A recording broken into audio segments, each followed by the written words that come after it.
فين؟ خد امسك اديني وريني، كل ده يبقى الولد ايه؟ فاهم.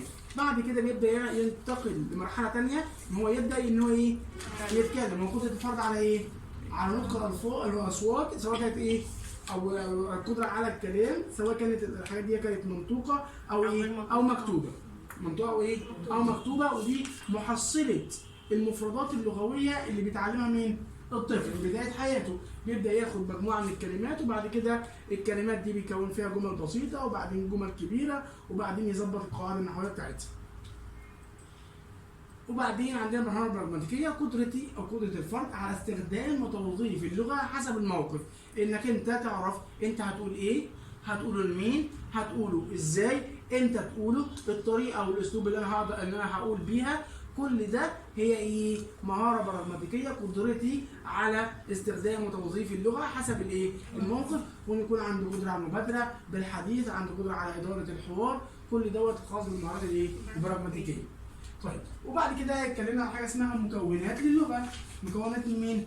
اللغه. قلنا اللغه بتتكون من حاجه اسمها فونيم، وده اصغر وحده للصوت. وقلنا النظام الصوتي والنظام النحوي او الصرفي، وبعد كده المعاني والدلالي والبرمجه. الفونيم ده اصغر وحده للصوت، وده بيبدا زي الولد لما كان بيبدا يناغي الاول الغ، وبعد كده بدل ما ياخد حروف حلقيه بيبدا ياخد حروف ايه؟ اماميه، ب ب ب د د د س س س، والباء بقى والداء والايه؟ والسأسأة. بعد كده بياخد من باب يقول بابا ماما يقول ايه؟ ماما، ويبدا الولد يقول كلمات، يبدا يقول ايه؟ فينتقل الى ايه؟ النظام الايه؟ الصوتي، اللي هو عباره عن ايه؟ مجموعه من الكلمات متكونه من ايه؟ من سواكن ومتحركات. ان احنا عندنا حاجه اسمها سواكن وحاجه اسمها متحركات. قلنا الحروف اللي جايه كلها من الف للياء هي ايه؟ اصوات سواكن لما تسكن الصوت. وبعد كده عندنا المتحركات الفتح والكسر والضم، وعندنا المدود مد بالواو والالف والياء في كلمه ايه؟ واو.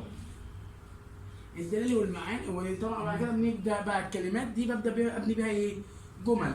فيبقى هنا النظام النحوي ده القدره اللغويه عند الطفل بتبدا تزيد، فيبدا الطفل ده يظبط القواعد النحويه، ان هو يبدا يعرف يعني تذكير وتانيث، يعرف زمن الفعل، يعرف زمن ظرف الزمان، ظرف المكان. بدا الطفل ده كمان يعرف حته الضمائر، بدا يعرف ان هو يسال ويبدا يستفسر، بدا يعرف ان هو يستنتج، ويبدا يعمل عمليه التفضيل والتخيير.